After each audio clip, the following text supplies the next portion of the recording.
A billionaire followed a baby's cry into a dark alley. What he found there changed his life forever. Michael Thompson did not believe in destiny. The success of his 45-year life was the result of calculated decisions, meticulous planning, and a complete absence of emotional impulses. His corporate empire, valued in the billions, was proof that reason, not the heart, should govern every aspect of existence. That night, however, something inexplicable made him stop. It was almost 11 o'clock when he left his penthouse office in the skyscraper that bore his name.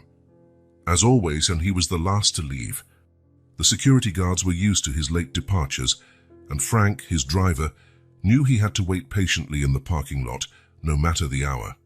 "Good night, Mr. Thompson," said the lobby guard, not lifting his eyes from the security monitor. Michael just nodded. Unnecessary words were a waste of time.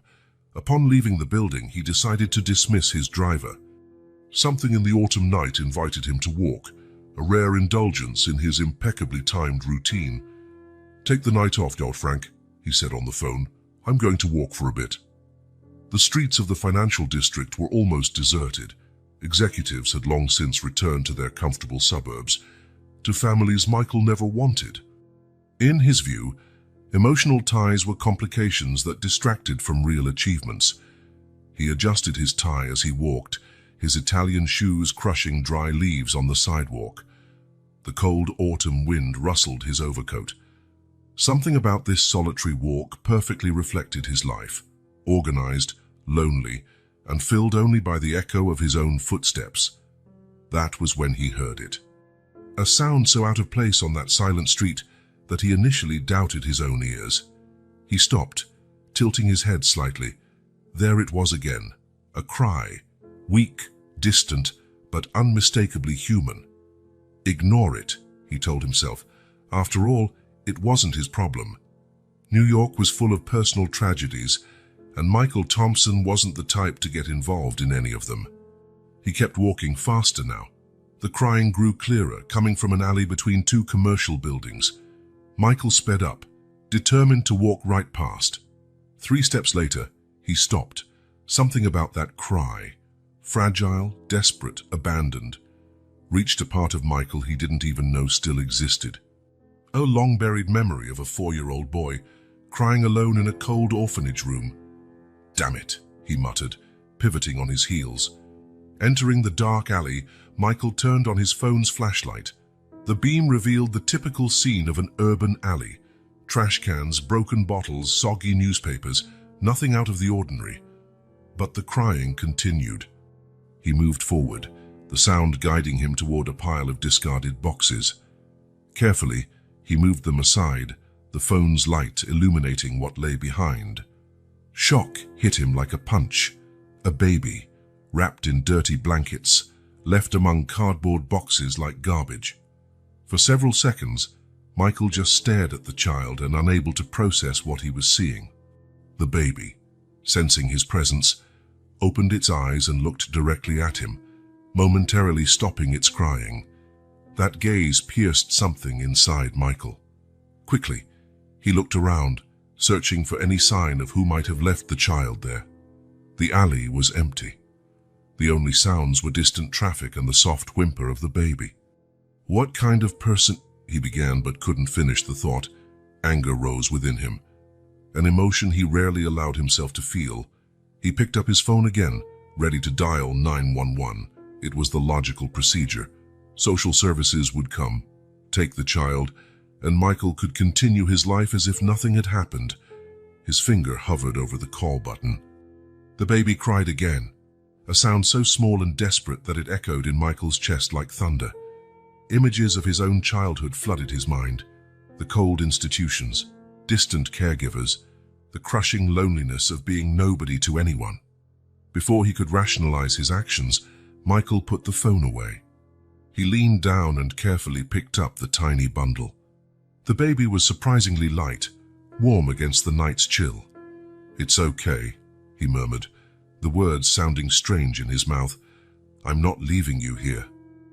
With the baby secure in his arms, Michael left the alley, walking quickly to the main avenue.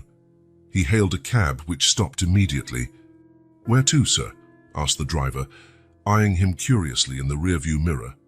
Michael hesitated only for a second. "Thompson Mansion, Upper East Side," he replied, his voice steadier than he felt. During the ride, the baby calmed down, falling asleep against Michael's chest. Looking at the little face, one question echoed in his mind. What was he doing? He knew nothing about babies. His house wasn't prepared for a child. His life had no space for responsibilities like this, and yet something deep inside him knew he could not hand this child over to the same system that had failed him so many years ago. When the taxi stopped in front of the imposing mansion, Michael paid the driver generously and quickly climbed the entrance steps. His decision was already made, though he couldn't rationally explain why. Mrs. Parker, his longtime housekeeper, answered the door and froze upon seeing the bundle in her employer's arms. "Mr. Thompson, is that a baby?" he answered simply, entering the house. "Found her abandoned in an alley." "My God," Mrs. Parker exclaimed, covering her mouth with her hands. "Did you call the police?" Michael looked at the sleeping baby, then back at his housekeeper. "No, not yet." And at that moment, Michael Thompson, the billionaire who had never made an impulsive decision in his adult life, who calculated each move with mathematical precision, who avoided emotional connections like a disease, did something completely out of character. He made a decision based purely on instinct. "We'll need a few things for the night. Tomorrow we'll decide what to do." What Michael didn't know as he climbed the stairs with the tiny bundle in his arms was that the cry in the night, that chance encounter in a dark alley, had just completely altered the course of his meticulously planned life. Forever. The Thompson Mansion, usually a monument to order and silence, turned into a hub of frantic activity. Mrs. Parker, recovered from the initial shock, took charge with an efficiency that surprised even Michael. "We need special baby formula, diapers, clean clothes," she listed while carefully examining the child. "And we must check that everything's okay with the little one." "Is it a boy?" asked Michael, realizing he hadn't even checked this basic detail. The housekeeper gently pulled the blanket aside. "A girl," she corrected with a kind smile. "And she seems to be doing all right, given the circumstances." Michael looked at the small creature in his arms, feeling completely out of his element. In business meetings, he was ruthless, decisive. Faced with this tiny human, he was utterly lost. "I'll make some calls," he said, handing the baby to Mrs. Parker. "People in my position must have some sort of privileged access to social services, right?" Mrs. Parker cradled the baby with a naturalness that came from experience. "Perhaps, sir, but it's past midnight, and this little one needs care now." Michael nodded, picking up his phone. One call to his personal assistant mobilized a team to buy everything a baby could need, with instructions for immediate delivery, no matter the hour. While they waited, Mrs. Parker improvised a diaper with a small towel and warmed some milk. "It's not ideal," she explained. "Babies this age need special formula. But it'll do for now." Michael watched, fascinated, as she fed the little one with a spoon, patiently. "Where did you learn to do this?" he asked. "I raised 3 children, Mr. Thompson, and helped raise 5 grandchildren." Michael felt a pang of something like envy. Family. Something he had deliberately avoided in his quest for success and control. In less than an hour, the order arrived, boxes upon boxes containing everything a baby could need. Diapers, bottles, clothes, a portable crib, toys, specialized formula, the power of money in action. Mrs. Parker promptly turned one of the guest rooms into an improvised nursery. While she prepared the appropriate bottle, Michael found himself alone with the little one, now dressed in a light pink onesie, looking at him in quiet curiosity. "Now what?" he asked her, immediately feeling ridiculous. "What do I do with you?" His fingers, which signed multi-million-dollar contracts without hesitation, trembled slightly as he touched the baby's cheek. She responded by grasping his finger with surprising strength. Something inside Michael collapsed, a wall he hadn't known he'd built. Mrs. Parker returned with the freshly prepared bottle. "Would you like to feed her, sir?" Michael hesitated, then nodded. He sat in the armchair while the housekeeper showed him how to hold the baby properly, how to position the bottle. "Not so tilted. That's it. Perfect." The little one drank eagerly, her eyes never leaving Michael's face. It was as if she were studying him, assessing him. "What do you think is going to happen to her?" Mrs. Parker asked gently. Michael didn't answer immediately. The logical response danced in his mind. Tomorrow, he would call the authorities. He would explain how he found the baby. Perhaps he'd make a generous donation to ensure she received proper care. Then he would return to his perfectly organized life. But as he watched the tiny face, memories he had buried long ago resurfaced. The orphanage, the feeling of being just a number, the endless parade of potential adoptive parents who always chose another child. The cold no blanket could warm. "I don't know," he finally answered, surprised by his own honesty. After feeding, Mrs. Parker taught him how to hold the baby against his shoulder to burp her. The little one let out a surprisingly loud sound for her size, making Michael smile involuntarily. "She's got strong lungs," he commented. "A good sign," replied the housekeeper. "Do you want me to set up an improvised bed in my room for her tonight?" Michael hesitated again. "No, you can put the portable crib in my room. I'll keep an eye on her." Mrs. Parker couldn't hide her surprise completely, but she merely nodded. "As you wish, sir." While she organized the crib, Michael was left alone with the baby again, who was starting to doze off in his arms. He looked at the small face, now clean and peaceful, and felt something he hadn't experienced since he couldn't remember when. Peace. It was almost 3 in the morning by the time he got ready for bed. The baby was already sleeping soundly in the crib next to his bed. Michael lay down, but sleep didn't come. His mind was occupied with practical and philosophical questions. What should he do? What was the right thing? What would happen if he called the authorities? Would the child go to a loving family, or end up lost in the system like he had been? He picked up his phone, ready to call Edward Wand, his lawyer. He needed to know the legal implications of his actions. He had removed an abandoned child from the place where he found her. Technically, that could be considered. He couldn't finish the thought. He put the phone aside. He turned toward the sleeping baby. She was so small, so vulnerable. In the space of a few hours, she had become his responsibility. The moment he decided not to leave her in that alley, he had made a commitment. But for how long? Michael Thompson, the man who planned corporate acquisitions years in advance, could not envision what would happen the next day. For the first time in decades, he was navigating without a map. And strangely, it didn't terrify him as much as it should have. In the morning, he decided, tomorrow he would think clearly. Tomorrow he would make rational decisions. As he finally drifted off to sleep, Michael realized he was mentally calling the baby the little one. It wasn't a name, just a temporary label, nothing to form attachments. But deep down, he knew it was already too late. Something had changed within him in the darkness of that alley.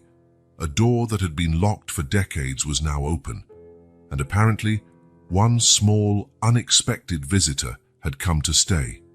Michael awoke with a start to a sound that had never before echoed in his mansion, the shrill cry of a baby.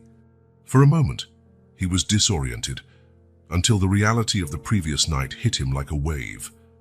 The baby, the alley, his impulsive decision. He looked at the clock, 5:43 a.m. Under normal circumstances, he would have exactly 17 minutes before his alarm rang to start his meticulously timed routine, but nothing was normal now. He got up and approached the makeshift crib. The little one was flailing her arms, her face red from crying so hard. "What is it?" he asked uselessly, as if the baby could answer. The bedroom door opened, and Mrs. Parker entered, already fully dressed and alert, as if she had been waiting for the crying. "She's probably hungry, Mr. Thompson," she explained, reaching out to take the baby. "I'll prepare the bottle." "I'll do it," said Michael, surprising both himself and the housekeeper. "Or rather, show me how." In the kitchen, under Mrs. Parker's patient guidance, Michael learned how to mix the formula at the correct temperature. A man who commanded thousands of employees was now focusing all his attention on measuring the white powder properly and testing it on his wrist.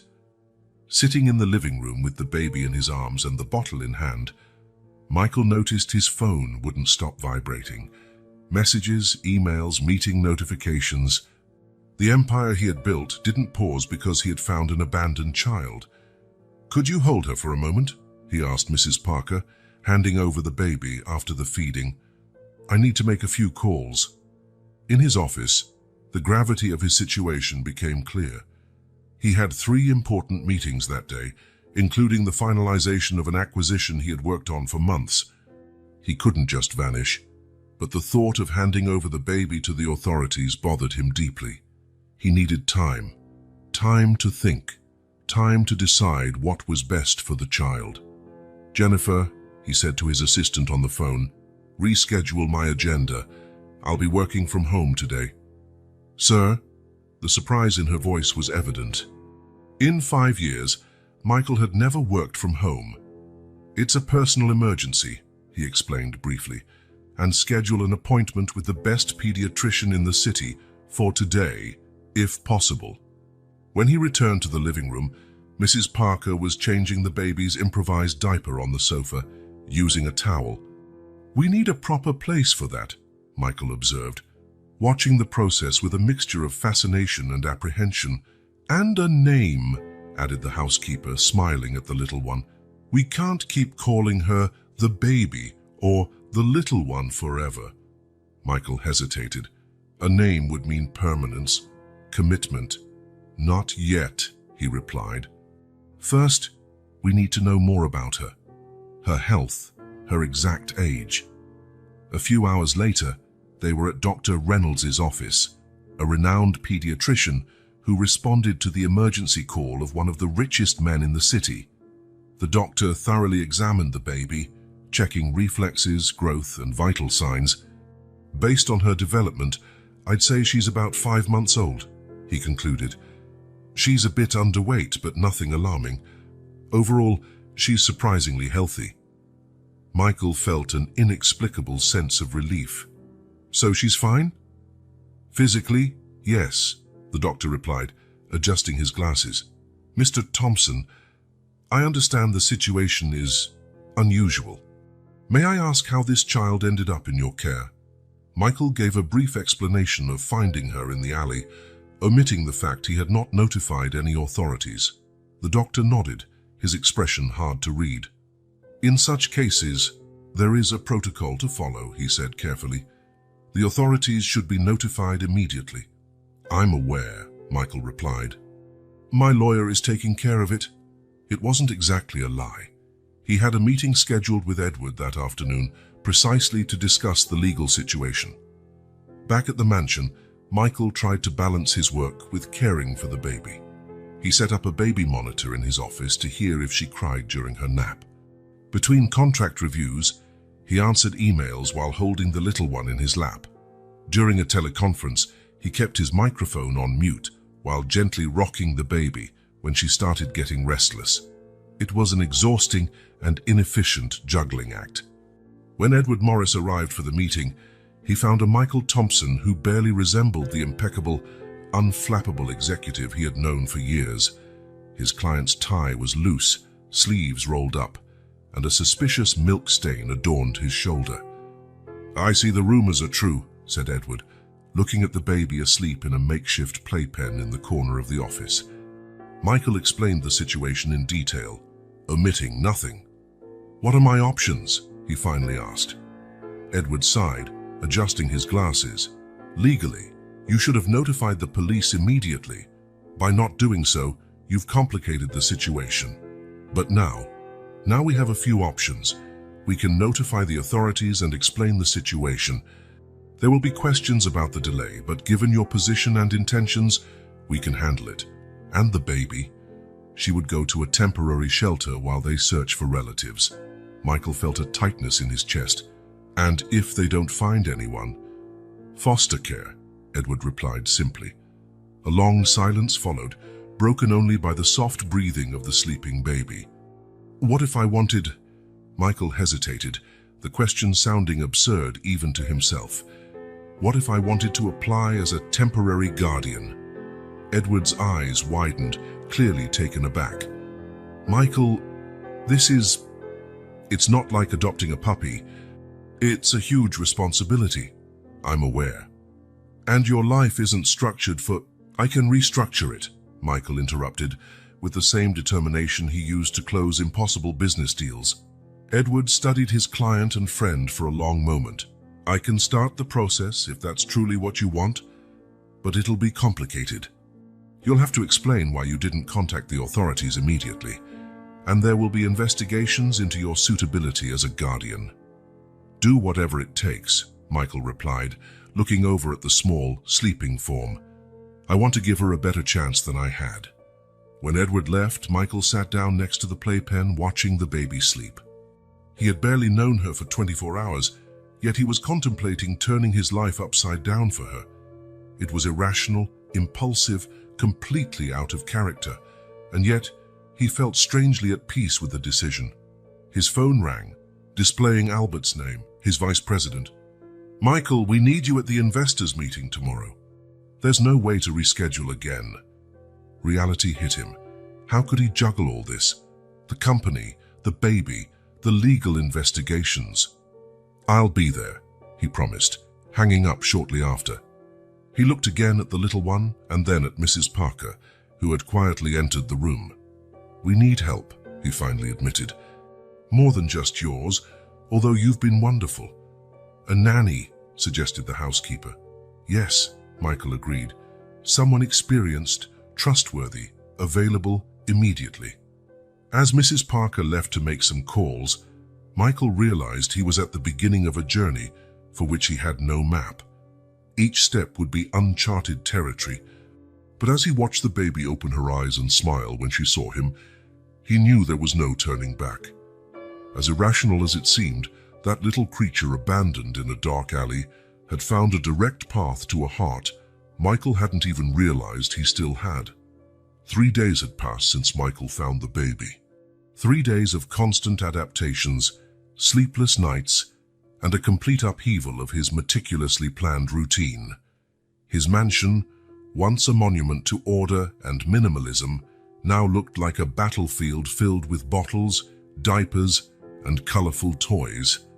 Mrs. Parker had proven an invaluable support, but even she needed rest. The search for a qualified nanny was turning out to be more difficult than closing multi-million-dollar deals. The 3 candidates sent by the specialized agency simply didn't seem suitable. One was overly strict, another seemed uncomfortable upon learning of the unusual situation, and the third seemed more interested in the salary than in the child. We need someone special, Michael told Mrs. Parker as he tried to answer emails with the baby asleep in his lap.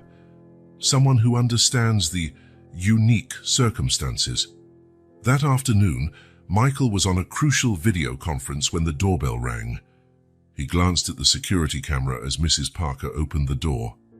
A young woman stood at the entrance, brown hair tied back in a simple ponytail, modest but neat clothes, a slightly tense posture. Michael continued his meeting, losing interest in the unknown visitor. Probably another candidate from the agency, he thought. Almost an hour later, when he finally ended the call, Mrs. Parker knocked softly on the office door. Mr. Thompson, there's a young woman named Emma who would like to speak with you, she announced, her tone suggesting something unusual. She isn't from any agency.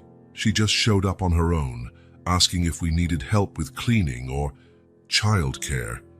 Michael frowned. How did she know about the baby? She didn't, apparently. She said she's been going door to door looking for a job. The situation was peculiar. Michael Thompson was not the type of man who interviewed candidates without extensive background checks, much less someone who showed up unannounced. Politely send her away, he instructed. We have agencies working on this. Mrs. Parker hesitated, which was rare for her always efficient demeanor. Normally I would agree, sir, but there's something different about this girl. She has a way with children. The little one was fussy, and when Emma picked her up, well, you should see for yourself. Intrigued, Michael followed the housekeeper to the living room. There he found the young woman sitting on the couch, cradling the baby, who was sleeping peacefully in her arms. There was a naturalness in the way she held her, a confidence none of the previous candidates had displayed. The young woman rose carefully upon seeing him. "Mr. Thompson," she said, her voice soft but not shy. "I'm sorry for showing up without warning. I'm Emma." "Emma Clark." Michael studied her for a moment. There was something in her eyes, a mix of determination and something else he couldn't identify. "Mrs. Parker told me you're looking for a job," he said. "Yes, sir. I'll do any kind of work. Cleaning, cooking." Her eyes briefly flicked to the baby in her arms. "And I have experience with children." "How exactly did you end up at my door, Ms. Clark?" "I've been visiting houses in this neighborhood for days. I lost my job 2 months ago. My rent is due this week and—" She paused, as if afraid to reveal too much. The baby stirred in her arms, and with an automatic movement, Emma adjusted her position and murmured something softly, soothing her immediately. "It seems you two get along," Michael observed, noticing how the little one nestled comfortably against Emma. "Children can sense when someone genuinely cares," Emma replied, a slight smile lighting up her face as she looked at the baby. Michael exchanged looks with Mrs. Parker, who nodded almost imperceptibly. "Why don't we talk a bit more?" he suggested, indicating a chair. Over the next half hour, Michael conducted what could be described as an impromptu interview. Emma answered his questions with straightforward honesty, though she seemed cautious when talking about her past. She had worked at a daycare, then at a diner. She claimed to have references, though she hadn't brought them. "I wasn't expecting an interview today," she explained. "I was just hopeful." The conversation was interrupted when the baby woke up and began to fuss. Before Michael or Mrs. Parker could intervene, Emma gently adjusted the little one in her arms. "I think she's hungry," Emma commented, as if she could interpret every nuance of the baby's cries. "And maybe she needs a diaper change." "How do you know?" asked Michael, surprised by her certainty. Emma smiled. "Experience. Each baby has a different cry for different needs. This one," she looked affectionately at the child, "has a slight hiccup when she's hungry." Michael watched, astonished, as Emma cared for the baby with calm efficiency, accepting the bottle Mrs. Parker prepared and feeding her as if they'd done it together 100 times. "Is she adopted?" Emma asked casually, her eyes on the baby. "It's complicated," Michael replied. "I found her recently. We're working on the legal side of things." Emma looked up quickly, something indescribable flashing across her face before her expression returned to its earlier serenity. "I see. She's very lucky." A moment of comfortable silence followed as the baby finished her bottle. Michael noticed something almost hypnotic in watching Emma with the child, a sense of peace that sharply contrasted with the chaos of the past few days. "Is the position live-in?" Emma finally asked, breaking the silence. "That would be ideal," Michael replied. "The room next to the babies is set up for a nanny. Days off are negotiable, but I'd need someone mainly available during the week when I'm at the office." Emma nodded thoughtfully. "I don't have many belongings. I could start immediately." Michael hesitated. The sensible decision would be to check her references first, do a background investigation, follow the proper process. But there was urgency in the situation. He had to get back to the office. Mrs. Parker needed help, and the baby responded exceptionally well to Emma. "Consider this a probation period," he finally decided. "1 week to start. Mrs. Parker will show you the room and explain the routine." Emma's smile lit up her whole face. "Thank you very much, Mr. Thompson. I promise you won't regret it." While Mrs. Parker took Emma to see the house, Michael returned to his office, reflecting on the strange chain of events redefining his life. First, the abandoned baby, now this mysterious young woman appearing at his door exactly when he needed help. Coincidences happen, of course, but in Michael Thompson's experience, they were rarely this convenient. He decided he would discreetly ask Edward to investigate Emma Clark's background. Nothing invasive, just a routine check. After all, he was entrusting her not only with his home, but also with the tiny creature who, surprisingly, had become the most important thing in his life. What Michael did not know as he typed a message to his lawyer was that Emma Clark had her own secrets, and those secrets were much closer to him than he could possibly imagine. Days turned into weeks, and a surprisingly harmonious routine took shape in the Thompson mansion. Emma had integrated so easily, it impressed everyone. It was as if she had always been there, as if she knew every corner of the house and each of the baby's needs. Michael readjusted his professional life. He started his day earlier, spent some time with the baby before heading to the office, and returned in time to see her before bedtime. Meetings that once stretched late into the night now had strict end times. The billionaire who never checked the clock during negotiations now frequently glanced at the time, eager to get back home. "You seem different," Albert commented during a board meeting. "More human." Michael merely shrugged, but secretly he knew it was true. He felt different. Every smile from the little one, every tiny achievement, holding her own bottle, sitting up unaided, sparked a pride no corporate acquisition had ever given him. At home, he watched with fascination as Emma took care of the baby with a blend of professional expertise and genuine affection. There were moments when the young nanny looked at the child with such intensity that Michael wondered what was going through her mind. One evening, arriving home earlier than usual, he found them in the living room. Emma was sitting on the rug, shaking a colorful rattle while the baby, lying on her tummy, tried to reach it. "That's it, sweet girl," Emma encouraged. "Almost there." Michael hovered in the doorway, not wanting to interrupt the moment. There was something almost magical in the interaction between the two, a bond that went beyond a typical nanny-child relationship. The little one finally managed to scoot forward a bit and grab the rattle, shaking it triumphantly. Emma clapped enthusiastically. "Did you see that?" she exclaimed, finally noticing Michael's presence. "She's starting to crawl." Michael stepped into the room, kneeling on the rug beside them. "Really?" he asked, looking at the baby, who now happily chewed on the rattle. "Yes, it's a big developmental milestone," Emma explained, her eyes shining with pride. "Soon she'll be crawling all over the house. We'll have to child-proof the outlets," Michael noted automatically. Emma looked at him with an expression he couldn't quite interpret, surprise mixed with approval. "I've already installed outlet covers," she said, "and put up baby gates at the stairs. Hope you don't mind." Michael realized Emma was not just caring for the baby, but anticipating her future needs. It was a level of commitment that went beyond professional duty. Over dinner, with the baby asleep, Michael decided to learn more about the young woman who had turned the initial chaos into a manageable routine. "How did you learn so much about babies, Emma?" She seemed momentarily uncomfortable, toying with the food on her plate. "I worked at a daycare for a while, and I've always been good with children." "You have a natural ability," Michael observed.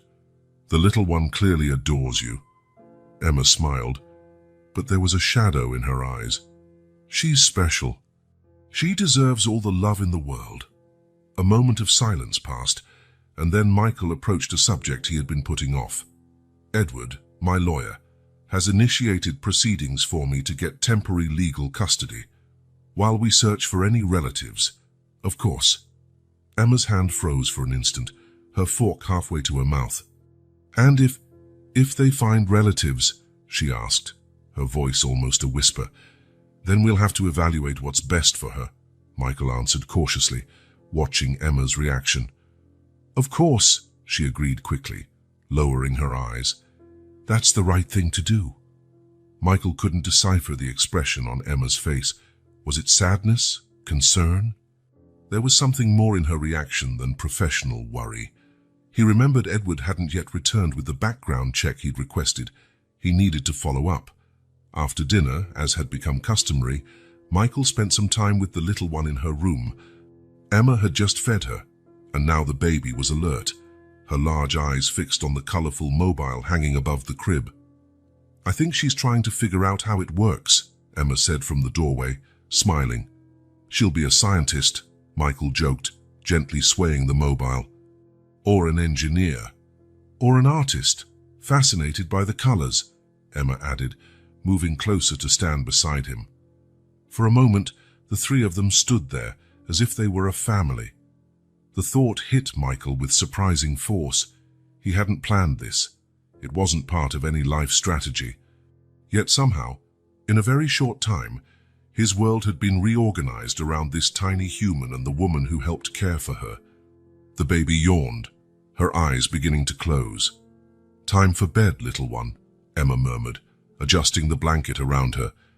"You know," Michael said as they turned off the lights, leaving only a small lamp with colored hues glowing, "we need to give her a name. We can't keep calling her the little one forever." Emma hesitated, biting her lip. "You should choose," she said. "You're the one who's—" She paused, choosing her words carefully. "I'm taking responsibility for her." There was something in the way Emma spoke that stirred Michael's curiosity, a contained emotion, an intensity that seemed out of place for a simple suggestion about names. Later, in his office, Michael finally received a message from Edward about Emma. Preliminary checks revealed nothing alarming. Emma Clark had indeed worked at the daycare she'd mentioned, though for less time than she'd stated. Her earlier records were sparse, with some undocumented periods. Nothing criminal, just gaps. Michael felt both relieved and intrigued. Emma was clearly good at her job. The little one was thriving under her care, but there was something in her story that didn't fully add up. Walking past the baby's room before bed, Michael heard Emma's soft voice singing a lullaby.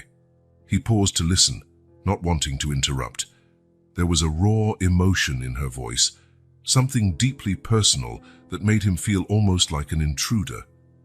When the song ended, he stepped away quietly. Whatever mystery surrounded Emma Clark, one thing was certain. She loved that child. And for now, that was enough. As he got ready for bed, Michael reflected on how much his life had changed in such a short time. The man who lived only for work now found himself thinking about baby names, weekend plans, and small moments of shared joy. And for the first time in many years, the silent, immaculate mansion that had always been just a place to sleep began to feel like a home. A month had passed since Emma arrived at the Thompson mansion. Spring was beginning to emerge in the well-tended gardens, bringing flowers and a milder climate. The little one was noticeably growing each week, her round face more expressive, her movements more coordinated. Michael had finally found a balance between his professional and personal life. Although Albert and other company executives expressed concern over his punctual departures and occasional remote work, the financial results remained impeccable. The Thompson empire continued to thrive, even with its founder splitting his attention. But not everything was perfectly calm in Michael's mind. One morning, getting up earlier than usual for breakfast, Michael heard Emma's voice coming from the living room. She spoke softly, likely assuming she was alone with the baby. He approached quietly, not wanting to interrupt. "You're getting so big," Emma was saying, her voice filled with emotion. "So beautiful, exactly how I imagined you would be."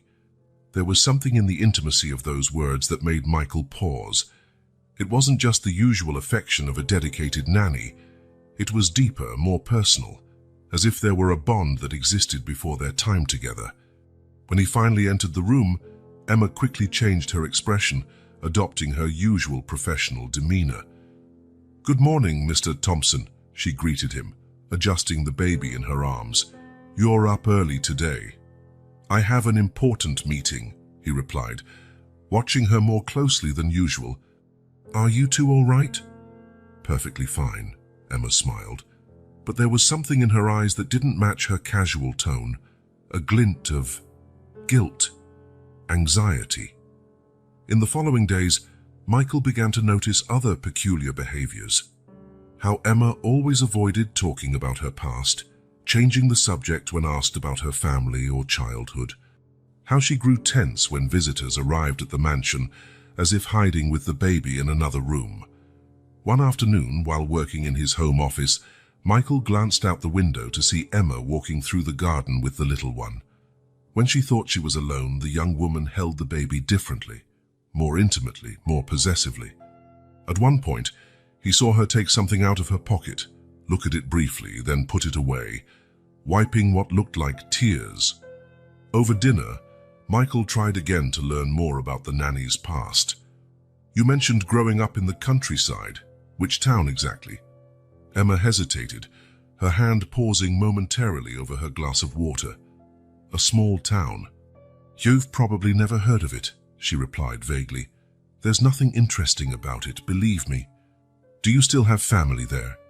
"No," she answered quickly, maybe too quickly. "I'd rather not talk about it, if you don't mind." Michael respected her wish, but her constant evasiveness only increased his suspicions. What secrets was Emma hiding that made her so reluctant to share even the most basic details of her life? The strangest behavior occurred when the baby, sitting in her high chair while Emma prepared her mashed food, made a clear, distinct sound. "Mama!" Time seemed to freeze. Emma dropped the spoon she was holding, her face visibly paling. She said, Emma stammered, turning to the little one with a look of shock mingled with something Michael could only describe as recognition. "Mama," the baby repeated happily, patting her hands on the high chair tray. "Mama."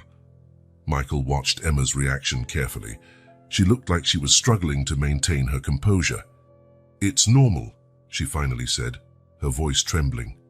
"Babies babble mama and dada without really understanding the meaning." "Sure," Michael agreed, but the seed of suspicion had already been planted. The intensity of the bond between Emma and the baby became more evident each day. The little one responded to Emma's voice and touch in an almost instinctive way, settling immediately in her arms when fussy, smiling at the first sound of her voice as she entered the room.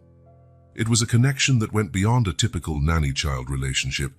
There was something almost primal about it, something Michael couldn't explain, and it was starting to unsettle him.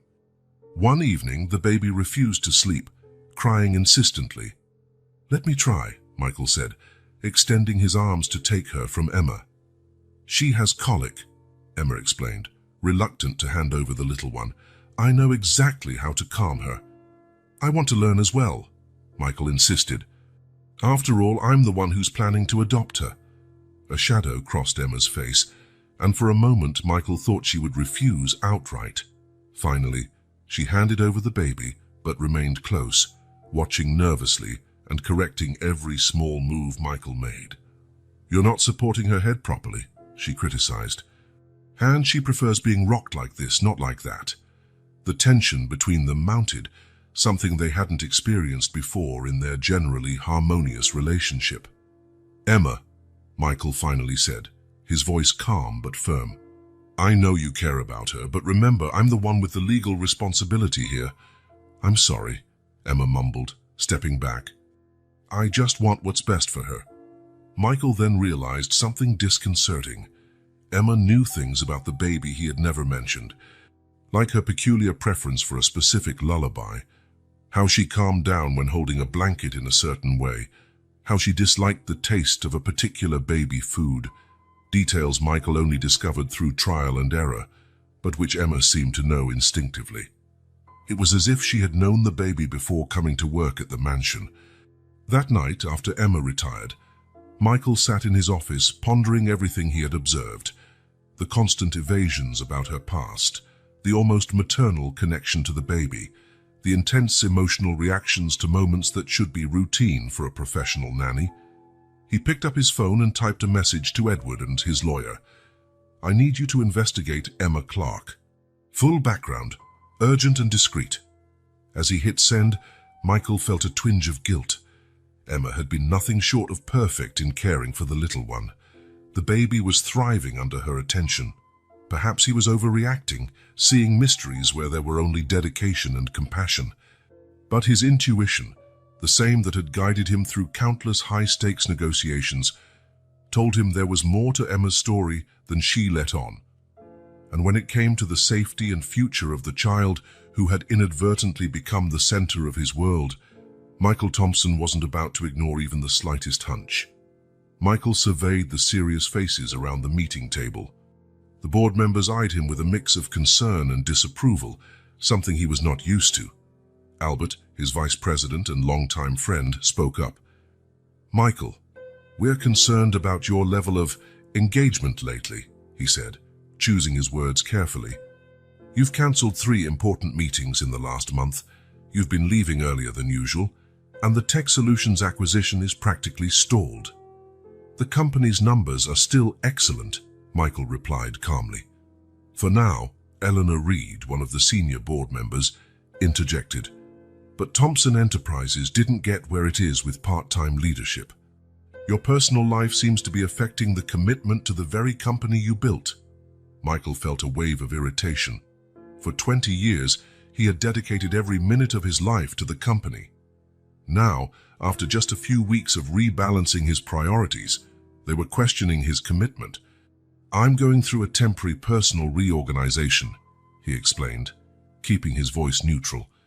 "But rest assured, my commitment to this company remains unwavering." "It's about the child, isn't it?" Eleanor asked bluntly. "Are the rumors that you're trying to adopt a baby true?" Michael hesitated. He wasn't ready to make his situation with the little one public, especially since the legal process was still ongoing. "My personal life isn't on the agenda for this meeting," he finally answered.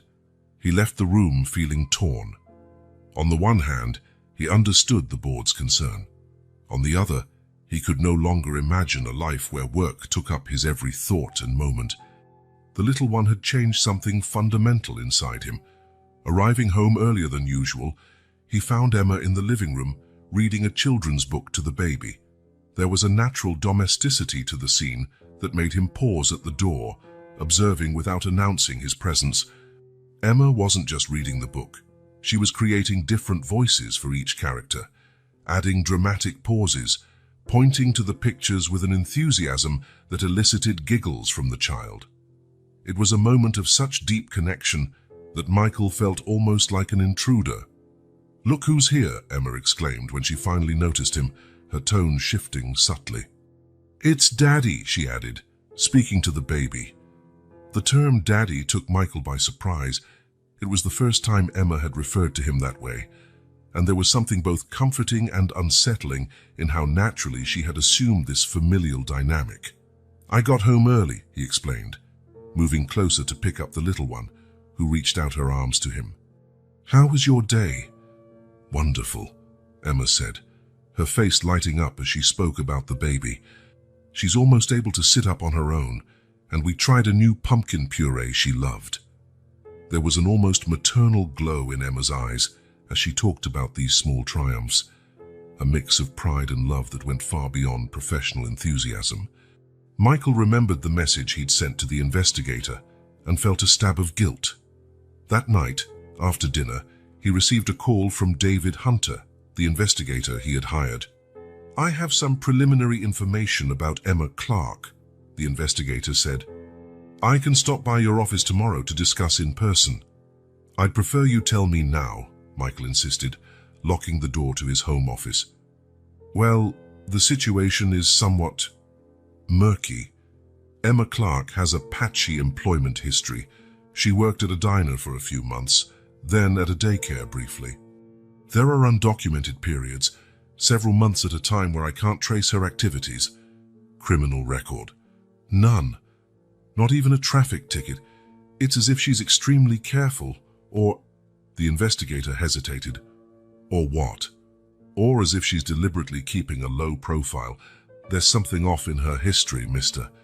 Thompson, but I need more time to figure out exactly what."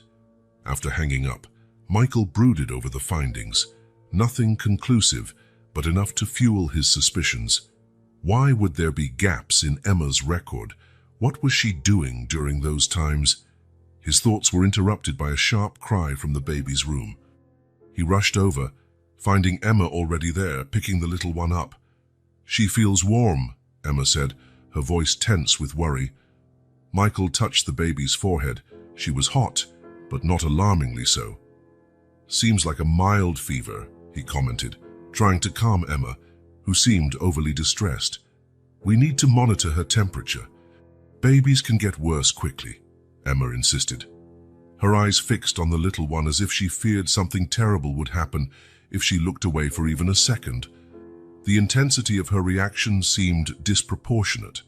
Michael had seen mild fevers before, and the pediatrician had assured him they were common and rarely serious. "I'll get the thermometer and the fever reducer," he offered. "I already have them ready," Emma replied quickly. "I can recognize the signs. I know exactly what she needs." Michael watched as Emma administered the medicine with expert hands, murmuring soothing words to the baby. There was something almost visceral about her concern, as if the thought of the baby suffering caused her physical pain. For the next few hours, Emma refused to leave the baby's side, checking her temperature obsessively, adjusting blankets, applying cool compresses when needed. When Michael suggested she rest while he watched the baby, Emma refused with surprising vehemence. "I'm fine. I'd rather stay with her." The fever subsided around midnight, but Emma remained vigilant, her body tense like a taut violin string.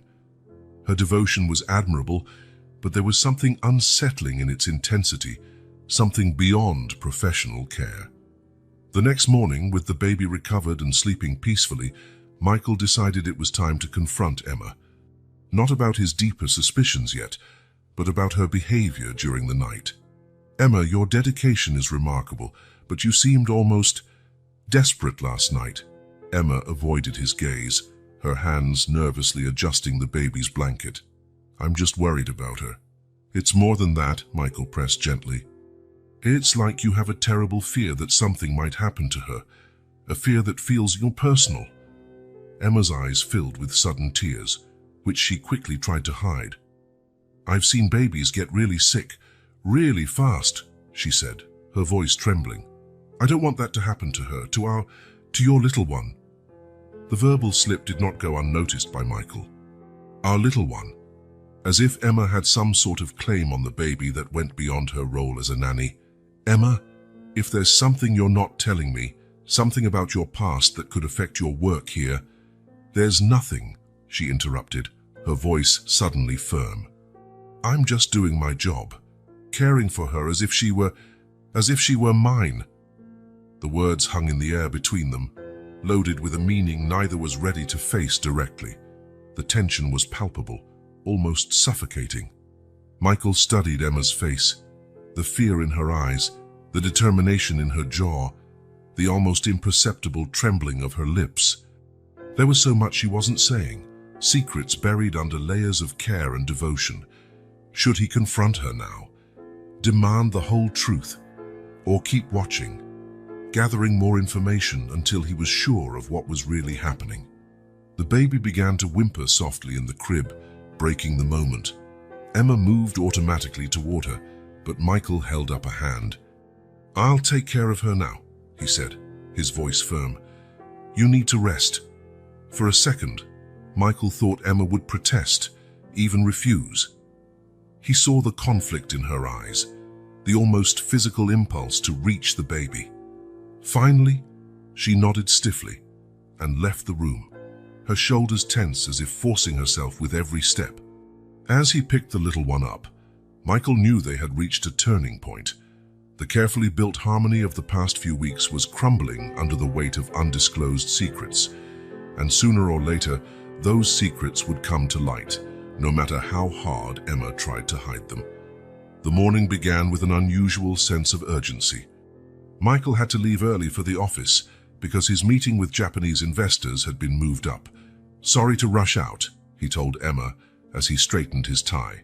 "This negotiation is crucial for our expansion into the Asian market." "Don't worry," Emma replied, gently rocking the baby who had just been fed. "We'll be fine, right, sweet girl?" Michael watched for a moment the ease with which Emma soothed the baby. Despite his growing suspicions, he couldn't deny that she was extraordinary with the little one. "I should be back late this afternoon," he said, leaning in to kiss the baby's forehead. "Call me if there's any problem." Emma nodded, and Michael noticed something in her eyes as she watched him with the baby, a mix of tenderness and sadness he couldn't fully decipher. The meeting was scheduled to start at 9, and traffic promised to be especially heavy that morning. Michael had everything planned. He would leave with enough time, stop by the office to pick up the final proposal documents, and arrive at the hotel where the investors were staying at least 15 minutes early. What he had not planned was realizing halfway to the office that he had forgotten the folder with the original contracts that needed to be signed, documents sitting on his home office desk. "Frank, we need to go back," he told the driver. "I forgot something important." The return trip was quick. Michael calculated he still had enough time as long as he didn't linger. He entered through the side door leading directly to his home office corridor, not wanting to disturb the baby's morning routine. That was when he heard it. Emma's voice from the baby's room, the door slightly ajar, allowing her words to carry clearly. "My love, my treasure," she was saying softly. "You have no idea how long I dreamed of this moment." Michael froze, his hand hovering over his office door handle. There was an intimacy to Emma's words that made him hesitate. "Mommy's back," she continued, her voice thick with emotion. "I'm never leaving you again, never again." The world seemed to stop spinning. Michael felt as though the floor had disappeared beneath his feet. "Mommy." The word echoed in his mind like thunder. Carefully, to avoid making noise, he moved closer to the baby's room door. Through the crack, he saw Emma sitting in the rocking chair, the baby nestled against her chest. Silent tears ran down the young woman's face as she cradled the little one. "It was so hard, my love," she whispered. "But we're together now, in a different way, but together." Realization hit Michael like a physical blow. Emma wasn't just a dedicated nanny, she was the mother, the baby's biological mother, the child he had found abandoned in that dark alley. He stepped back silently, his heart pounding in his chest. A storm of emotions flooded him, initial shock giving way to a wave of anger so intense he had to brace against the wall to keep from staggering. She had lied, planned everything, gotten into his house, close to the child she'd abandoned. Why? For what purpose? Images from the past months flooded his mind, now seen through a completely different lens. Emma showing up by chance at his door, looking for a job. Her immediate knowledge of the baby's needs, not intuition or experience, but because she was the mother. Her emotional reaction when the little one called her mama. Her excessive worry during the fever, not just professional concern, but maternal guilt. How she always avoided questions about her past. And most of all, that look. The indescribable look she gave the baby when she thought nobody was watching. It all made sense now. A terrible and disturbing sense. Michael composed himself enough to quietly grab the folder from his office and leave unnoticed. In the car, he instructed Frank to continue to the meeting, though his mind was a million miles away from business or contracts. "Everything all right, Mr. Thompson?" the driver asked, noticing his pale complexion. "Yes, Frank. Just focusing on the meeting." Somehow, Michael survived the next 4 hours. He presented figures, discussed clauses, negotiated terms. His professional autopilot kicked in, while inside he processed the devastating revelation. When it finally ended, he politely declined the investor's lunch invitation, citing other commitments. He needed to think. He needed to decide what to do. Instead of heading home, he asked Frank to take him to Central Park. He walked for hours among the trees and lakes, his phone turned off, his mind in turmoil with conflicting thoughts and emotions. How should he proceed? Confront Emma immediately, call the police. She had abandoned a child, a crime. But she was also the biological mother, which legally complicated his own position. As the afternoon wore on, his initial anger gave way to more complex questions. Why would a mother abandon her baby only to then look for a job in the house of the person who found her? If she wanted the child back, why not simply take her when they were alone? What circumstances would drive a woman to such a desperate act? He recalled Emma's evident devotion, how she took genuine care of the baby. It didn't seem like the behavior of someone who would abandon her child without reason. When the sun began to set, Michael sat on a bench, physically and emotionally exhausted. All the certainties he had built in the last few weeks, about the baby, about Emma, about the future he imagined, were now on shifting sand. But one thing was clear: he could no longer continue living under the same roof with Emma, sharing care of the baby without knowing the entire truth. Whatever the story behind her actions, he needed to hear it. Michael turned his phone on to find dozens of messages and missed calls. The most recent was from Emma, worried about his late return. The concern sounded genuine, which only made everything more confusing. "Frank," he said, returning to the car that waited at a short distance, "take me home." During the ride, he made his decision. He would confront Emma tonight, after the baby was asleep. He would demand the complete truth, no half answers or evasions. And depending on what he heard, he would decide the next steps. One thing was certain: the life he had begun to build, the little improvised family they formed, would never be the same after tonight. When the car finally stopped at the mansion's entrance, Michael took a deep breath, preparing for the confrontation that could change everything. Michael entered the mansion to find Emma and the baby in the living room. With his newly acquired knowledge, he looked at them through completely different eyes. How had he not noticed before? The shape of the baby's eyes, the delicate contour of her chin, they were Emma's features. Subtle, but undeniably present. The resemblance was like a hidden code in plain sight, one he was only now able to decode. "You're back," Emma said, rising with the baby in her arms. "We were worried." "The meeting ran long," he replied, forcing a smile as he held out his arms for the little one. Holding the baby, he felt a surge of almost overwhelming emotion. Over the past months, this child had become the center of his world. The idea of losing her was unbearable. "How was your day?" he asked, keeping his tone casual while gently running his hand over her fine hair. "Quiet. We walked in the garden. She loved the flowers." Over dinner, Michael struggled to maintain normalcy. He talked about the meeting, asked about their day, commented on the weather. But his gaze kept returning to the baby's features, mentally comparing them to Emma's. Emma, however, seemed to sense something had changed. Her eyes sought his often, her posture more rigid than usual. "Are you all right, Michael?" she finally asked. "You seem worried." "Just tired." "It's been a long day." After Emma left to bathe the baby, Michael locked himself in his office. On his computer, he researched legal rights. What rights did a man who found an abandoned child have versus those of the biological parents? The answers were not reassuring. The law generally favored blood ties. If Emma decided to claim the baby, proving she was the biological mother, her chances would be significant, unless he could prove she was unfit. Abandonment, depending on the circumstances, was not always considered sufficient proof. Later, passing by the baby's room, he saw Emma soothing the little one, who was fussy and crying.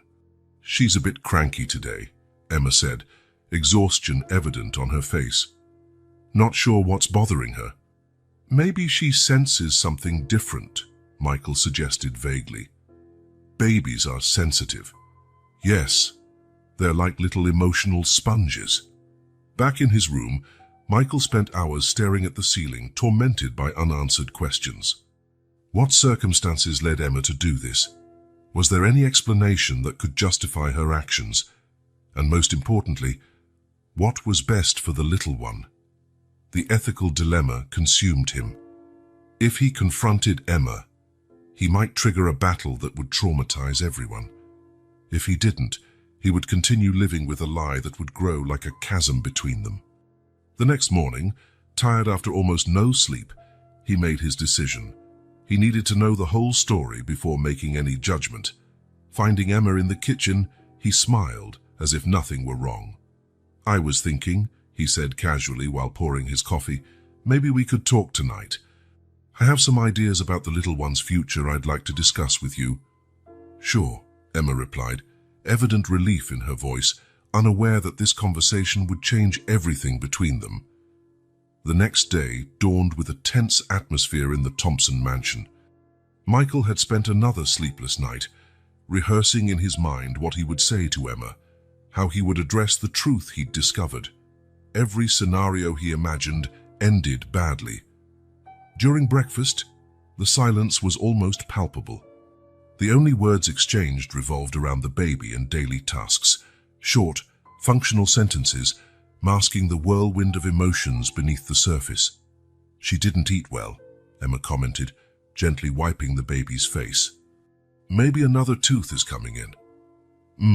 Michael replied, watching how Emma checked the baby's gums with the intimate familiarity of a mother, not just a nanny. 3 times that morning, Michael almost broke the facade. When Emma hummed a lullaby while changing the little one's diaper, when he saw her kiss the baby's tiny hands repeatedly with absolute adoration, when their hands brushed briefly while passing the bottle, and Emma's startled eyes met his. But each time, he retreated at the last moment. He needed the right time, the right words. Emma, for her part, seemed to sense that something fundamental had shifted. She kept the baby even closer than usual, almost never letting her out of sight. When Michael offered to feed the little one lunch, Emma rushed in. "I'll do it," she said, her voice betraying a slight panic. She's a bit fussy today. Better keep the routine." Around noon, while they were playing with the baby in the living room, the incident they both feared and anticipated finally happened. The little one, propped up on cushions on the rug, looked directly at Emma and babbled distinctly. "Mama! Mama!" Time seemed to freeze. Emma's face went pale, her eyes meeting Michael's in a moment of pure terror. Michael felt his heart race, the word hovering between them like a confession. "She's getting good at that," he finally said, his voice deliberately neutral. Emma tried to smile, but it was more of a grimace of tension. "It's normal at this age. They repeat sounds." Her voice failed. That afternoon, while Emma was giving the baby a bath, a small accident occurred. The little one slipped slightly in the tub, only causing a momentary scare before Emma held her tightly. But Emma's reaction was disproportionate. A scream of pure terror followed by uncontrollable tears as she clung to the baby. "It's okay," Michael assured her from the bathroom door. "She just slipped a bit." I know, Emma replied, her voice trembling. "It's just that I couldn't bear it if she got hurt, not again. Not when finally—" She stopped abruptly, realizing what she had almost revealed. Michael pretended not to notice the slip, but his heart was pounding. Over dinner, silence returned. Michael watched Emma push her food around, barely eating, her eyes constantly drifting to the baby in the high chair. He himself could hardly swallow, his throat tight with unspoken words. Why had she abandoned the child only to reappear this way? What motivated her? And most importantly, what was best for the little one? His heart told him to fight with all his might to keep the baby. His conscience questioned whether that would be fair. To the child, to Emma, even to himself. By the time evening came, the emotional exhaustion was visible in both of them. Emma looked like she had aged years in a single day. Dark circles under her pale face. Michael felt equally drained, every nerve in his body taut like a string about to snap. The baby finally fell asleep after a long crying session, as if she too was exhausted by the tension in the house. Downstairs, Michael found Emma sitting alone in the dark living room, the soft glow of a lamp illuminating her face. It was time. He could not postpone it any longer. "Emma," he said, his voice calm but resolute, "we need to talk about the truth." She lifted her eyes to him, and Michael saw not surprise but resignation, as if she had been waiting for this moment all along. "Yes," She simply replied, "I think we do." The silence in the living room felt alive, almost tangible, each second stretching like a string about to break. Michael looked away from the window and faced Emma, his expression a mask of forced calm. "I know you're her mother," he finally said, the words falling between them like stones in still water. "I heard you call yourself Mommy when you thought no one was listening." Emma showed no surprise. Instead, her body seemed to collapse, as though a weight she had carried for a long time had finally become unbearable. Tears began rolling silently down her cheeks. How?" she began, her voice barely audible. "Yesterday morning. I came back to get a folder and heard you in her room." Emma covered her face with her hands, her shoulders shaking with suppressed sobs. When she finally looked at Michael, her face was etched with a pain so visceral, he felt it like a physical blow. "Yes," she admitted, her voice broken. "I'm her mother. Her real name is Sophia." Michael felt the impact of the name like a revelation. Sophia. The little one had a name that had never been spoken in this house, an identity kept secret. "Why?" he asked, almost in a whisper. "Why abandon her in an alley only to show up at my door?" Emma took a deep breath, trying to control her sobs. "I never wanted to leave her," she began, her voice trembling. "You can't imagine how it destroyed me to leave my daughter in that alley. It was the hardest thing I've ever done." "Then why did you do it?" Michael insisted, fighting the anger threatening to consume his compassion. "I lost everything," she said, her words interspersed with sobs. "My job at the diner closed suddenly. I couldn't pay rent, I had nowhere to go. The father's family disappeared when they found out I was pregnant, and my parents disowned me when I decided to keep the baby on my own." Michael stayed silent, letting her continue. "I tried shelters, social services, everything. But with a newborn, no fixed address. No one would hire a homeless mother with a baby. Then I got postpartum depression, so severe there were days I couldn't even get up. I didn't eat, didn't sleep." She paused, voice quavering. "I couldn't properly care for her." Michael tried to picture Emma, always so competent and caring, in that desperate state. "When the money ran out completely, when I had no more formula because I myself hadn't eaten for days." Emma closed her eyes as though the memory was too painful. "I realized I was slowly killing my daughter with my own misery." Tears now flowed freely down her face. "That night I was broken, physically and emotionally. Sophia was crying from hunger, and I had nothing to give her, nothing. I thought she'd have a better chance without me, that someone would find her, someone who could give her what I couldn't." Emma's voice became barely audible. "I wrapped her in the best blankets I had. I kissed her little face one last time. And then I left her in that alley, near a busy restaurant, praying someone would find her quickly." Michael felt a lump in his throat. He remembered the night he had found the little one, now Sophia, and how her crying had pierced something within him. "What happened then?" he asked, his voice gentler. "I hid across the street. I couldn't leave, couldn't walk away. I waited until I saw someone approach. I saw you find her." Emma looked directly at Michael. "I saw you hesitate, how you looked at her, how you picked her up so carefully. Something about you felt right. So you followed me." Emma nodded slowly.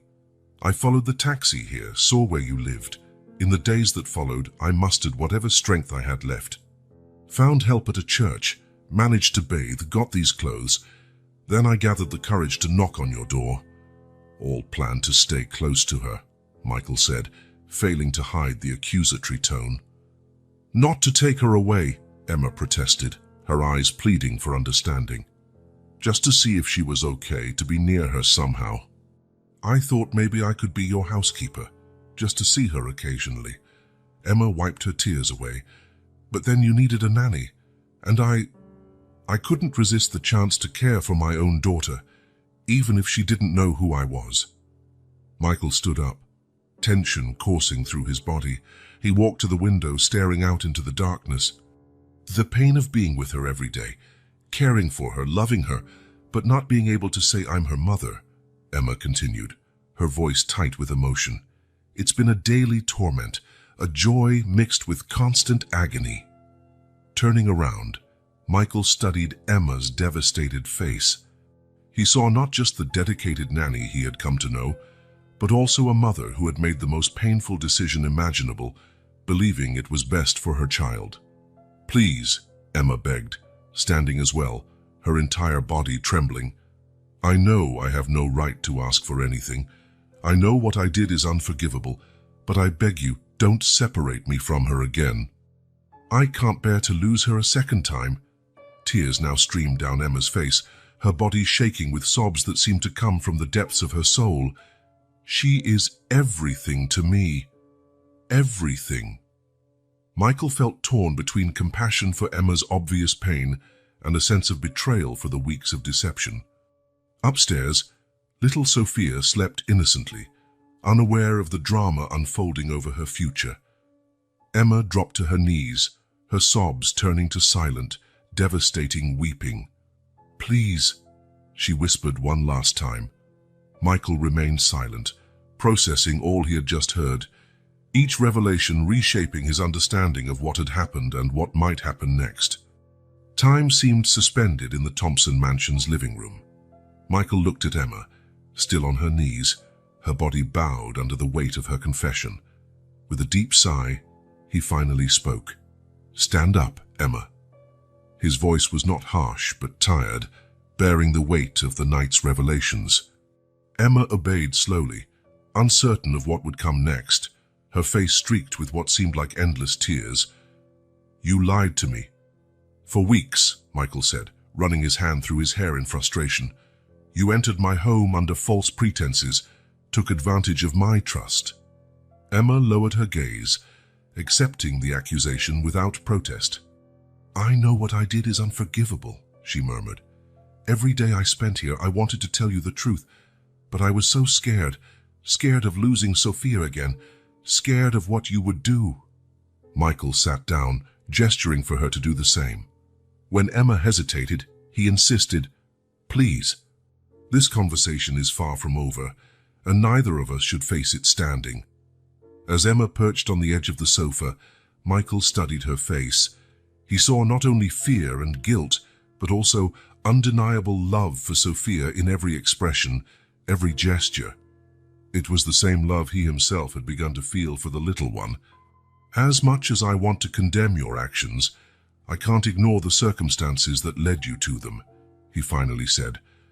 "And I can't deny what I've seen over the past few months, your genuine care, your unconditional love for Sophia." The baby's name still felt strange on his lips, yet somehow right, the name she should have had from the start. Emma wiped away fresh tears with the back of her hand. "After that night, I found help," she continued, her voice steadier now. "A church program for mothers in crisis. I started therapy for the depression, got medication. I was getting better." "Why didn't you seek help before abandoning her?" Michael asked, the question that had haunted him. "I tried," Emma replied, pain evident in her voice. "I called social services, women's shelters, but there were waiting lists, forms, requirements. When you're on the streets with a hungry baby, a promise of help in 2 weeks isn't enough." Michael nodded slowly. He was well aware of how the system failed society's most vulnerable. "In my desperation, I did the unthinkable," Emma continued, her voice breaking once more. "And I'll live with that regret for the rest of my life. But when I saw you with her, when I saw this mansion, the security, everything you could offer, you decided that was best for her," Michael finished. "Yes," Emma answered simply. "But then working here, seeing how you came to love her too, I realized Sophia might have what I never did, not just material comfort, but real love from people who truly care." A thoughtful silence settled between them, no longer tense, but reflective. Outside, in the night was calm, the moon partially illuminating the mansion's gardens. "What happens now?" Emma finally asked, her voice almost a whisper. Michael took a deep breath. This was the question that had tormented him all day, ever since he had discovered the truth. What to do? What were his legal options? Most importantly, what was best for Sophia. It would be easy for me to call the authorities, he began, watching Emma stiffen visibly. Report the abandonment. Use my influence and resources to fight for custody. Emma closed her eyes as if bracing for a final blow. But who would that serve? Michael continued, his voice softening. Not Sophia, certainly. She'd be dragged through a traumatic legal process, possibly placed in temporary foster care. Not you, who, despite your mistakes, clearly love your daughter, and not me, because despite the hurt and betrayal, I recognize that I love that child too. Emma opened her eyes, stunned by the direction the conversation was taking. What are you suggesting? Stay, Michael said simply. Both of you. Here in the mansion.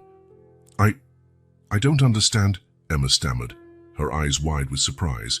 It's both simple and complicated, Michael explained, a slight smile touching his lips for the first time that night.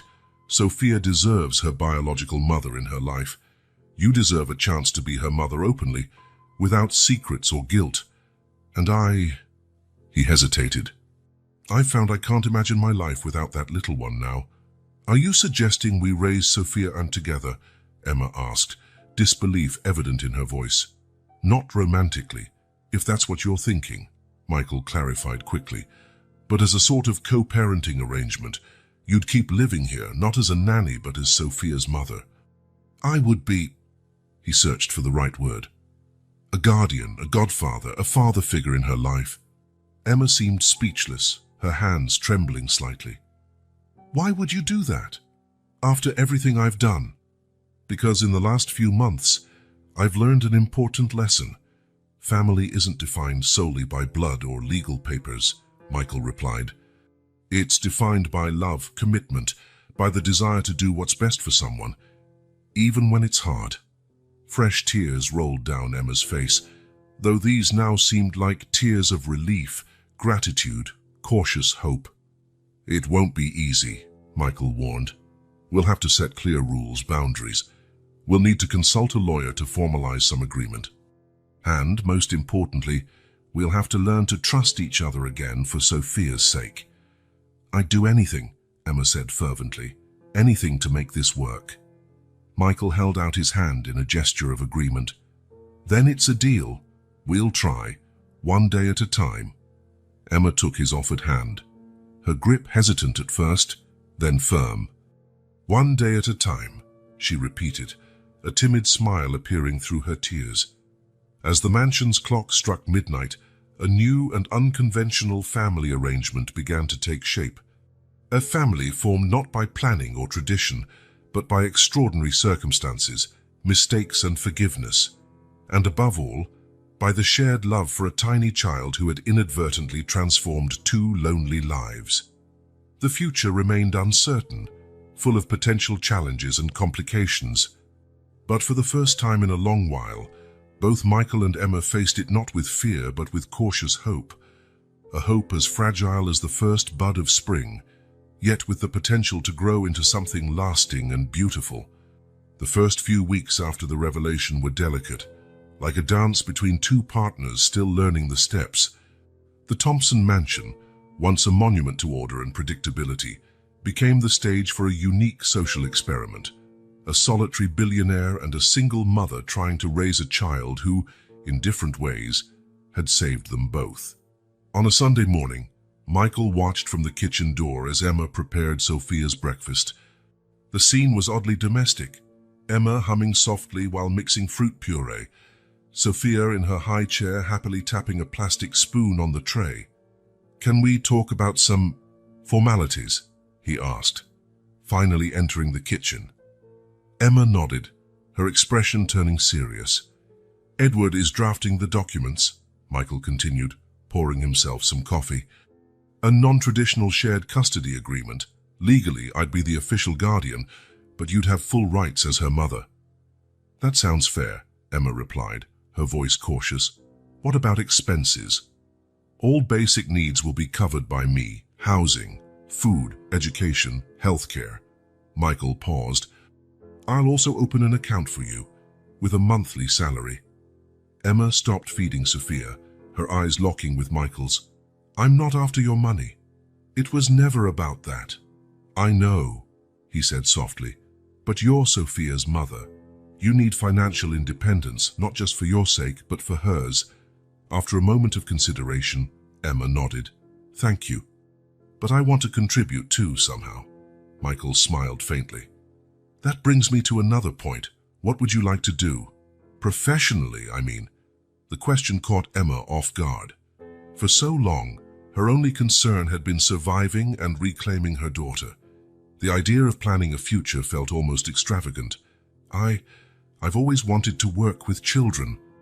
Maybe something in early childhood education." "We can explore that," Michael suggested. "The Thompson Foundation has an educational scholarship program, whenever you're ready, of course." The look of gratitude on Emma's face was so intense that Michael felt momentarily uncomfortable. He wasn't used to seeing the direct impact of his wealth on someone's life so closely. As the days went on, they established a routine. Emma remained the primary caregiver during the day, but Michael now participated actively in key moments: breakfast before work, a family dinner, the bath and bedtime rituals. Sophia sensed the change. Her already cheerful personality seemed to bloom even more with the constant attention from the two adults in her life.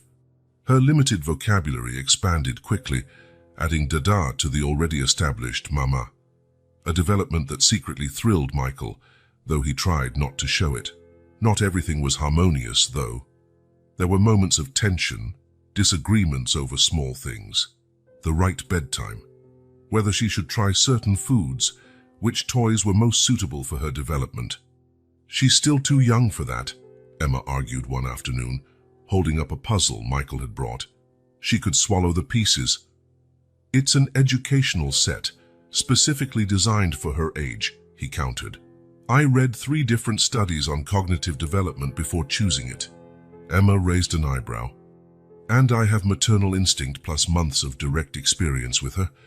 The silent standoff was broken by Sophia's unexpected laughter, watching the adults' confrontation with interest, as though she understood their dilemma. Such moments, while sometimes frustrating, also served to bond the two in their shared mission to raise Sophia as best they could.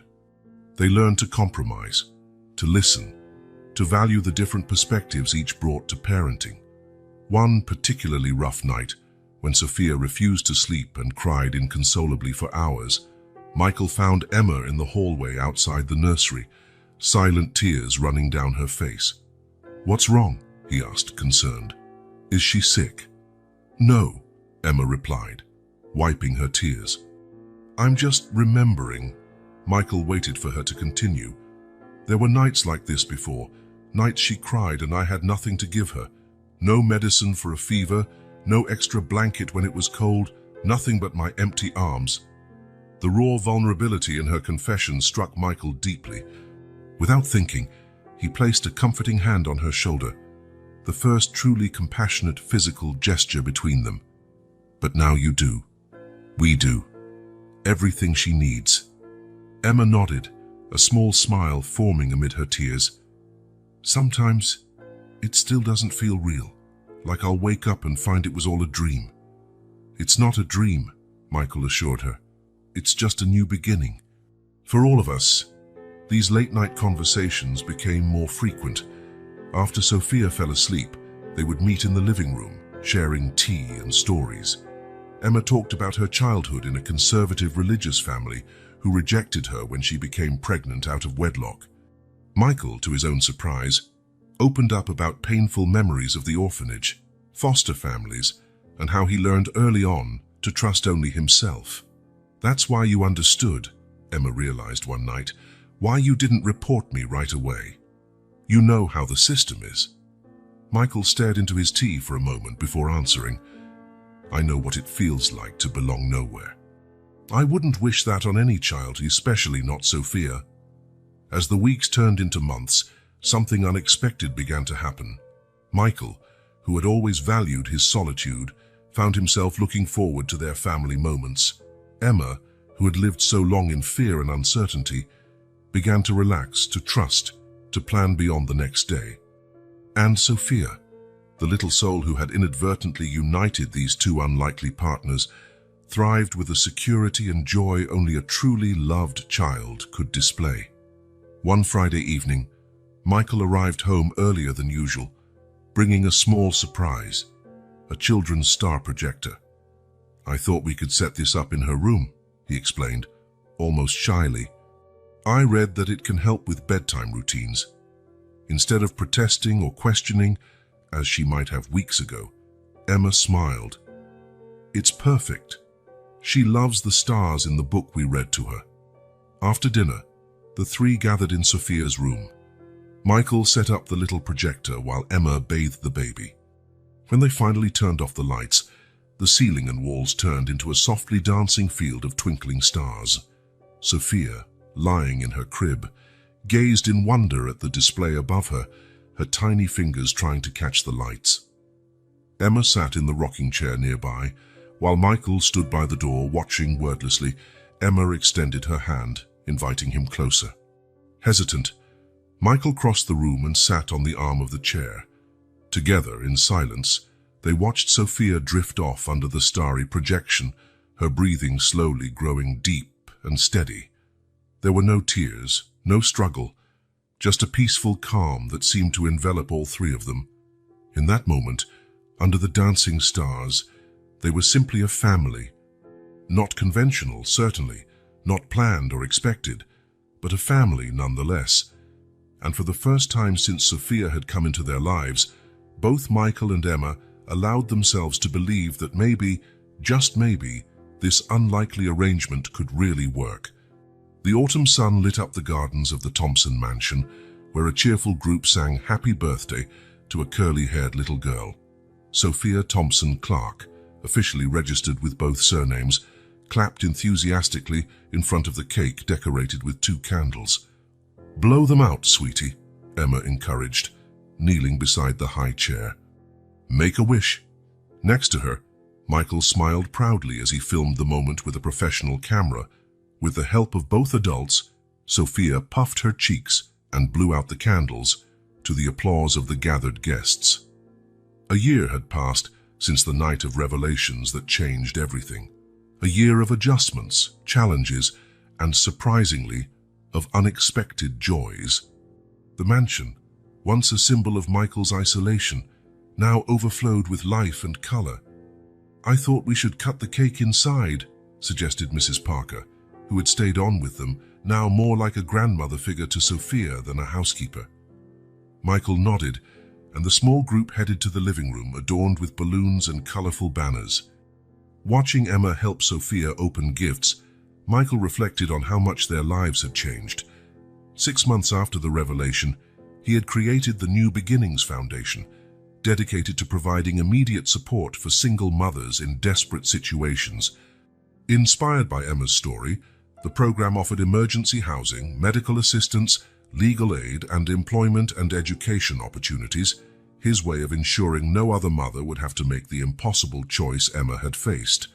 Emma, for her part, found renewed purpose, taking an active role in the foundation. Initially hesitant, afraid of judgment and exposure, she gradually gained confidence. Her experiences became her greatest asset. She could speak with an authenticity no well-intentioned consultant ever could. "Michael, you have to see this," Emma called, pulling him from his thoughts. Sophia had received a small toy piano and was already tapping the keys with surprising focus for her age. "I think we have a future musician," he said, kneeling next to them. Sophia looked up and grinned, a smile that still completely disarmed him. "Papa," she exclaimed, holding out the toy. "Play." Michael pressed a few keys, creating a simple tune that made Sophia clap with delight. Over the baby's head, his eyes met Emma's, sharing a moment of silent understanding that had become common between them. Later, after the guests had left and Sophia was finally asleep, exhausted by the day's excitement, Michael and Emma sat on the terrace with glasses of wine, looking out at the now quiet garden. "She seemed really happy today," Emma commented, a soft smile lighting her face. "She's happy every day," Michael replied. She has the love of two people who would give anything for her. What more could a child want? Emma nodded, taking a small sip of her wine. Sometimes I wonder if this is fair to her, this unconventional arrangement. Michael considered the question for a moment. What's conventional-us, really? I was born into a conventional family that abandoned me at an orphanage. I grew up dreaming of a traditional family I never had, he said, pausing to find the right words. Sophia has stability, security, and unconditional love. That's more than many children in conventional households ever get. You always know just what to say to make me feel better, Emma said with a faint smile, visibly relaxing. I'm just telling the truth. Michael set down his glass. Speaking of which, Dr. Rivera mentioned that Sophia is developing exceptionally well. She said children who receive consistent attention from multiple caregivers often show advanced social skills. Multiple caregivers, Emma repeated with a light laugh. A technical way of describing our unlikely family. The word family lingered between them, weighted with significance. At first, they had been careful with terms like that, unsure of how to define their relationship. Now, a year later, the word slipped out naturally. If someone had told me 2 years ago that I'd be sitting here, celebrating the birthday of a child I consider my daughter, with a woman who... Michael stopped, suddenly aware of the delicate territory. A woman who deceived you, and then became your co-parent, Emma finished, always direct when it came to her past. It's a woman who endured the unthinkable and had the courage to start over, he corrected gently.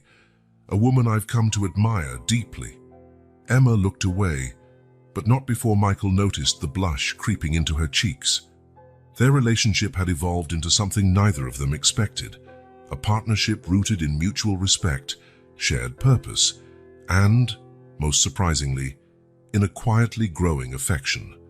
The foundation admitted 3 more mothers this week, Emma said, changing the subject. One of them is only 19, with newborn twins. Abandoned by her boyfriend, rejected by her parents, just like I was.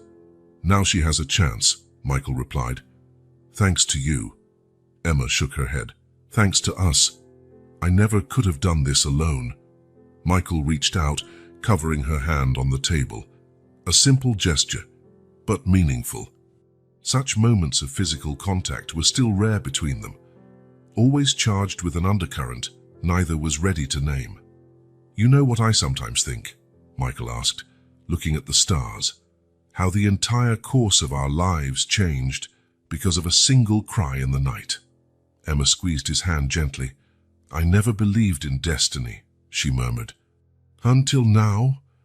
Above them, the stars sparkled serenely, silent witnesses to an extraordinary journey no one could have predicted. The next morning, Michael woke to the sound of laughter coming from the garden. From his bedroom window, he saw Emma and Sophia under the apple tree, picking the last apples of the season. The little one, in her pajamas, sat perched on Emma's shoulders, reaching out her tiny hands to grab the fruit. The scene hit him with unexpected force. This was his life now. Not the solitary existence of an unyielding billionaire, but the full life of a man with a family. A family built not through blood ties, but through deliberate choices, forgiveness, and second chances. As he watched the 2 people who had completely transformed his life, Michael Thompson, the man who barely a year ago did not believe in destiny, finally understood. Sometimes the greatest gifts come disguised as tragedies, and the most extraordinary miracles begin with a simple cry in the night.